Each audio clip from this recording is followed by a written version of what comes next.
Ka, ayaw mo eh. Di ba? Tinong mga bata, dalawang bata, isang sinasaway, isang tinotolerate. Yung sinasaway mo, ayaw sa'yo. Pero pagka yung tinotolerate mo, lahat binibigay mo, una, baril-barilan, pagka totoo ng baril, ikaw na babarilin.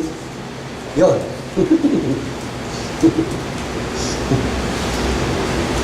Alam mo, yung laman natin, gumagalang pagka sinasaway tayo.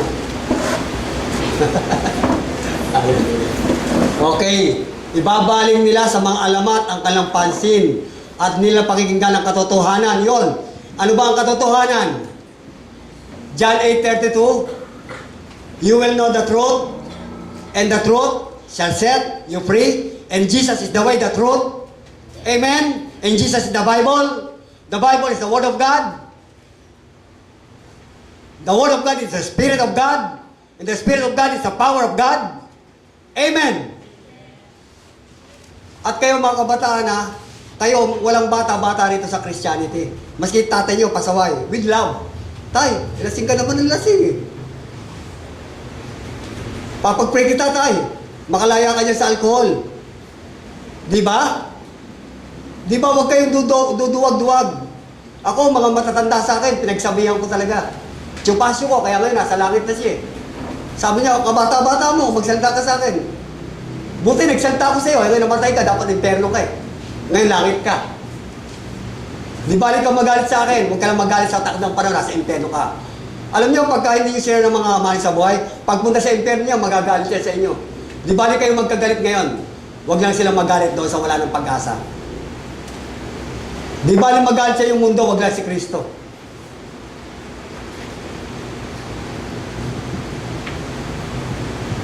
Ninong ko sa kasal, sinishare ko, ayaw. Piloso ko ngayon, namatay na. Ninong ko sa kasal yun, mga kumpare kong mayayaman, I'm very sorrowful, but it's not my decision. I do my job. Hallelujah.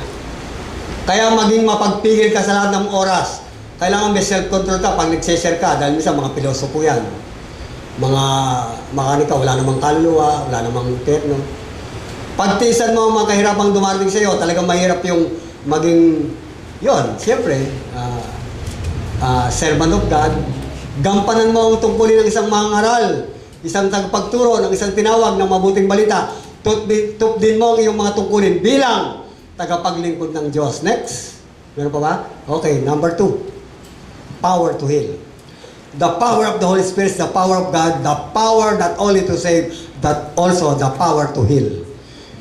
Physical healing, spiritual healing, emotional and financial healing. Hindi lamang po tayo niligtas, pinatawad, pinagaling sa iba't ibang sakit at karamdaman physically, but also emotionally, physically, we are healed by God. Kasi hindi lamang sakit sa physical, masakit ang puso mo, masakit ang damdamin mo, masakit ang kalooban mo. And financially, may sakit ka sa bulsa. Yun ang pinakamatindi. Maraming sakit sa bulsa. Hallelujah. Okay, yun yung Matthew 16:18. At gagaling ang may sakit na mapatungan ka lang mga kamay. Yun yung power. Next. The Spirit of the Lord. Luke 4:18. The Spirit of the Lord is upon me, because He has anointed me to preach the gospel to the poor. He has sent me to heal. I-underline mo nga yan. He has sent me to heal the broken-hearted. Hallelujah. No? Para pagalingin ang may mga sugat na puso, sugat na damdamin, sugat sa asawa, sugat sa anak, sugat sa tao, sugat sa kapitbahay, to preach deliverance to the captives. Para po ipangaral ang kalayaan sa mga nabibihag. Nabibihag ng stress, nervousness, fear, doubt, worry, depression, oppression. Amen! Hallelujah! And recovering of sight to the blind. Para po mapagaling yung mga bulag. I'll repeat again, all over the world, billions of people, they are physically alive, but they are all spiritually blind. Do you believe me? Pag walang Kristo sa puso, bulag. Kaya nakikita laging pera, dolyar, abroad. Hindi masama yan. Pero hindi yan ng Diyos. Ang tao ngayon kawawa eh. Lagi sa mahirap ng buhay, hindi mahirap. Mas mahirap ng panahon ng mga lolo-lola natin. World War. Sabi nga nanay ko, kinakain namin ng sapatos. Takong. Ikaw, nasaan ka ngayon? Napakaswerte mo ngayon, high-tech eh, no? Kaya ka naghihirap eh. Sobrang high-tech, instant. Instant Jollibee, instant food, instant mommy, instant cellphone, instant credit card. Kaya mahirap ang buhay. Mabubuhay ka ba kundi simple? Mabubuhay ka? Oh, wala. Narinig niyo ako? Mabubuhay ka?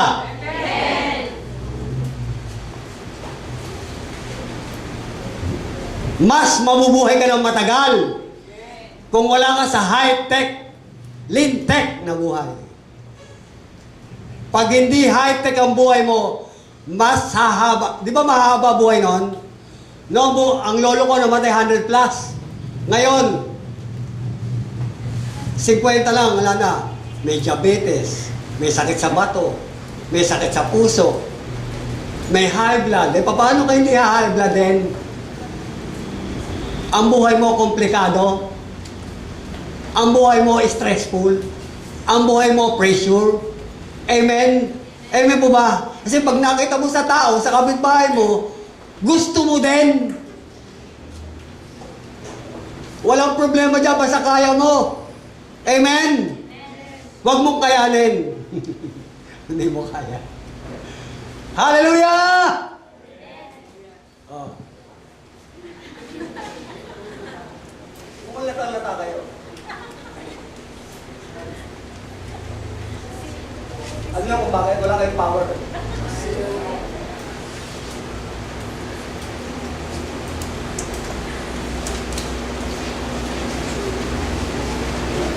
May pera ka na.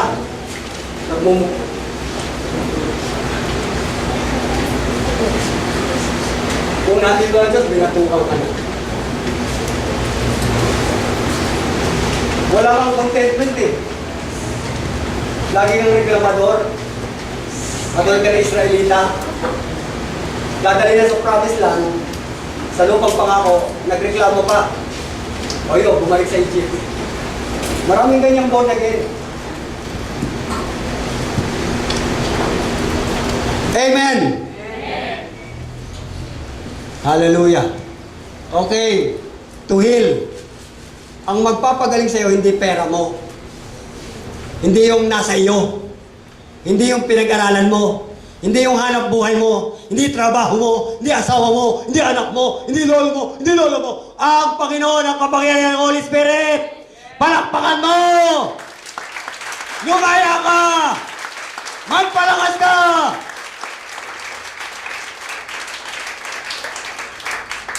Yung mo si Nanay Adele pa, malakas. Alam nyo, hindi sukat dito, not by might nor by power. Marami kang pera, wala ka namang power. Yung mo si Michael Jackson, walang power. Oh. Di ba? Oh, 50-year-old lang yun, ha? 50-year-old. Sa pera, hindi mamamatay yun. Sa popularity, hindi mamamatay yun. Namatay siya because he has no power of God. The power of the Holy Spirit, the power to breath. The power to be blind. So many powers. Beneficial powers from God. Okay, the power to will. Hallelujah. Kaya ngayon, pinapagaling na kayo ng Panginoon. Lahat ng may nervous dito, natatakot sa mga kahirapan, natatakot sa kanilang sitwasyon ng family, natatakot sa future, natatakot sa mga buhay ng mga anak, sa kanilang buhay ng kanilang asawa, sa kanilang sariling buhay. Pinagagaling ka na at pinalalaya ka at pinagtatagumpay ka at pinalalakas ka. Hallelujah! Thank you, Lord! Hallelujah! Purihin ang Diyos. Okay, next. The power to transform life. No? The power of the Holy Spirit is the power of God, the only power to transform life. 2 Corinthians 3:17, now the Lord, now Jesus, is that Spirit, is that power, and where the Spirit of the Lord, the Spirit of Jesus, there is liberty. Kung saan nandun ang Espiritu ng Diyos, si Jesus Christ, nandoon ang kalayaan, nandoon ang deliverance, nandoon ang freedom. Amen! Hallelujah! Purihin ng Diyos. Si Dolphy Jr., drug addict. Now, he was well known as evangelist of God. Pinalaya ba ng pera ni Dolphy Sr.? Hindi naman kulang sa pera yun eh. Tagapagmana ni Dolphy Sr. yun eh.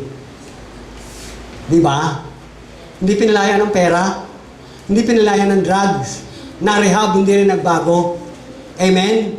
Pero nasira ng gospel, Jesus, Word of God, the Spirit of God, the Holy Spirit, He was transformed. Connie Reyes Mumar, Tonet Macho, Dulce, Helen Bella, now in heaven. Nakakatuwa. Nestor Divilla, also in heaven. Yung pastor ni Manny Pacquiao, si Pastor Jedic, anak po ni Nestor Divilla yung pastor ni Manny Pacquiao. Ewan ko nangyari kay Pacquiao.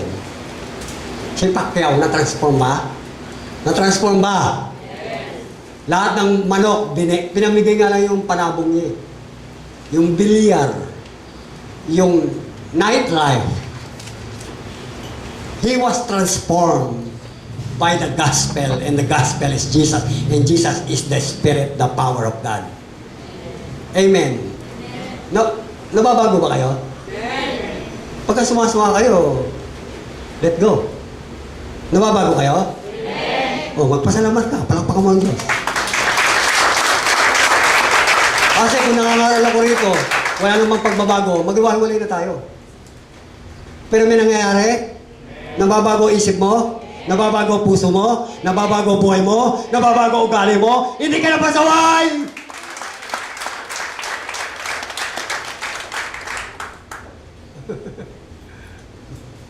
Kaya nga inawanan ko yung business ko eh. Kung wala na lang akong result, ay nako, magiging na lang ako ng fishball. Hallelujah. 2 Corinthians 5:17, therefore, if any man be in Christ, be in the power of God, he is a new creature. All things are passed away. Behold, all things become new. Kaya nga, sino man nakapag-isa kay Kristo, tumanggap kay Kristo, nanampalataya kay Kristo, kapangyarihan ng Diyos, siya ay bago ng nilalang, bago ng ugali, bago ng pagkatao, bago ng principle, bago ng perspective, bago ng attitude. Lumipas na ang dating buhay, dating ugali, dating pagkatao. Ngayon, siya ay bago na, bagong nilang born again. Amen. Are you born again? In the Spirit? When you are not yet in Christ, you are born in the flesh by your parents. But now, when you receive Jesus, the Holy Spirit, you are born in the Spirit of God. Hallelujah. Kaya power to transform, hindi pera makakapag-transform. Yung bansa natin, hindi naman matatransform ng pera to. Only Jesus. The gospel, the word, the spirit. Kaya salamat kay Noy Noy. I believe, pray for him. Napupunta siya ng Victory Christian.